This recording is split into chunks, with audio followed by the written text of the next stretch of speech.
Selamat datang di channel Mawaida. Video kali ini akan membahas mengenai perusahaan yang akan IPO. Saya ingin menyampaikan pendapat dan rekomendasi saya mengenai perusahaan tersebut. Silahkan disimak dan selamat menonton. Berdasarkan keterangan di prospektus, perseroan didirikan pada tanggal 22 Maret tahun 2010. Kantor pusat berlokasi di Jalan Raya Tanjung Barat, Jagaraksa, Jakarta Selatan. PT Camp Resto Indonesia Terbuka bergerak di sektor consumer chemicals, subsektor restaurants. Kegiatan usaha utama perseroan yaitu pada bidang restaurants. Per tanggal 31 Desember tahun 2021, perseroan mengoperasikan 276 outlet yang tersebar di Pulau Jawa, Bali, Sumatera, dan Sulawesi. Berdasarkan prospektus, jumlah saham yang ditawarkan ke masyarakat yaitu sebesar 666.666.000 atau 30% dari total keseluruhan saham, yang terdiri atas 10% saham baru dan 20% saham divestasi. Harga penawaran awal saham berkisar antara Rp800 sampai Rp950 per lembar. Penawaran awal saham pada tanggal 12 sampai dengan tanggal 20 Januari tahun 2022. Perkiraan tanggal penawaran umum saham dimulai dari tanggal 31 Januari sampai dengan 3 Februari 2022. Sedangkan tanggal pencatatan di Bursa Efek Indonesia pada tanggal 7 Februari 2022. Underwriter dari perseroan yaitu PT UOB Kay Hian Sekuritas. Bagi teman-teman yang ingin tahu track record dari sekuritas tersebut, bisa cek video saya di pojok kanan atas, atau silahkan langsung mampir ke channel saya. Berikut perubahan struktur kepemilikan saham PT Camp Resto Indonesia Terbuka. Barokah Melayu Food Pte Ltd dengan kepemilikan saham sebelum IPO sebesar 55,265%, kemudian setelah IPO menjadi 29,739%. PT Alba Cipta Rasa dengan kepemilikan saham sebelum IPO sebesar 17,22%, kemudian setelah IPO menjadi 15,498%. Ali Gunawan Budiman dengan kepemilikan saham sebelum IPO sebesar 15,515%, kemudian setelah IPO menjadi 13,964%. PT Cipta Rasa Juara dengan kepemilikan saham sebelum IPO sebesar 11,995, kemudian setelah IPO menjadi 10,796%. Christopher Supit dengan kepemilikan saham sebelum IPO sebesar 0,005%, kemudian setelah IPO menjadi 0,005%. Masyarakat dengan kepemilikan saham setelah IPO sebesar 30%. Berhubung saham baru yang dikeluarkan oleh perseroan hanya berjumlah 10% dari total keseluruhan saham, maka dana yang didapatkan dari hasil IPO tidak seluruhnya akan digunakan untuk kepentingan perseroan. Berikut rinciannya. Dana yang diperoleh dari hasil penawaran umum saham baru, setelah dikurangi biaya emisi, akan digunakan perseroan sebagai berikut. 1. Sekitar 44% akan digunakan untuk pembayaran utang. 2. Sekitar 14% akan digunakan untuk belanja modal perseroan.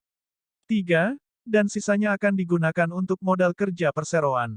Sedangkan dana yang diperoleh dari penawaran umum saham divestasi, seluruhnya akan diserahkan ke pemegang saham, yaitu Barokah Melayu Food Pte Ltd. Berikut laporan keuangan PT Camp Resto Indonesia Terbuka. Pada total aset dalam 2 tahun terakhir selalu mengalami peningkatan. Peningkatan total aset pada tahun 2019, sebagian besar disebabkan oleh peningkatan aset tetap, yaitu penambahan jumlah outlet perseroan, sedangkan pada tahun 2020, peningkatan sebagian besar disebabkan oleh terdapatnya aset hak guna pada tahun 2020, sehubungan dengan PSAK 73 yang mulai diberlakukan sejak tanggal 1 Januari tahun 2020. Selanjutnya pada total liabilitas juga mengalami peningkatan. Peningkatan pada tahun 2019 sebagian besar disebabkan oleh meningkatnya utang bank jangka panjang dari PT Bank CIMB Niaga Terbuka. Sedangkan pada tahun 2020, peningkatan sebagian besar disebabkan oleh terdapatnya liabilitas sewa hak guna pada tahun 2020. Dan yang terakhir, pada total ekuitas, di tahun 2019 mengalami peningkatan. Peningkatan ini disebabkan oleh adanya penambahan modal saham, serta peningkatan saldo laba. Kemudian pada tahun 2020, total ekuitas mengalami penurunan. Penurunan ini terjadi karena menurunnya saldo laba perseroan, akibat dampak dari adanya pandemi COVID-19. Untuk laporan laba rugi perseroan, jika kita lihat dalam 3 tahun terakhir, perseroan sempat mengalami kenaikan laba bersih, yang terjadi pada tahun 2019, kenaikan laba bersih ini sejalan dengan peningkatan penjualan yang terjadi pada perseroan. Sedangkan pada tahun 2020, kondisi laba bersih perseroan berbalik signifikan menjadi rugi bersih. Hal ini tidak terlepas dari adanya pandemi COVID-19. Menurut saya memang sektor industri perseroanlah yang mengalami dampak terburuk akibat pandemi COVID-19. Hal ini terjadi karena program PSBB yang diberlakukan oleh pemerintah, ditambah dengan perubahan perilaku masyarakat, yang lebih memilih memasak makanan sendiri daripada membeli, sehingga menyebabkan penurunan penjualan yang cukup signifikan. Berikut perhitungan rasio per dan PBV dari PT Camp Resto Indonesia terbuka pada tahun 2020 dan estimasi 2021. Perlu diingat bahwa dalam perhitungan ini, saya menggunakan harga penawaran tertinggi dalam pengolahan data. Apabila di kemudian hari ternyata harga saham yang ditetapkan berada di bawah harga tersebut, maka per dan PBV-nya juga akan menurun. Setelah dilakukan olah data, menurut kalian apakah valuasi perseroan sudah sesuai dengan kinerja perusahaan atau malah kemahalan, jika dibandingkan dengan perusahaan di sektor dan subsektor yang sama pada tahun 2020? Berdasarkan analisa pribadi, dari prospektus yang dilampirkan perusahaan, menurut saya apabila kalian berminat untuk berinvestasi jangka panjang di saham ini, alangkah baiknya wait and see terlebih dahulu, dikarenakan baru-baru ini, ada lagi kasus mengenai varian baru COVID-19, sehingga dikhawatirkan perseroan akan kembali terkena dampak buruknya. Selain itu ada hal yang membuat saya kurang tertarik untuk investasi jangka panjang di saham ini, yaitu aksi penjualan saham divestasi yang dilakukan oleh Barokah Melayu Food Pte Ltd, selaku pemegang saham perseroan. Menurut saya ada setidaknya 3 hal yang mendasari pemegang saham menjual saham tersebut. Alasan yang pertama, yaitu hanya sekedar ingin take profit saja.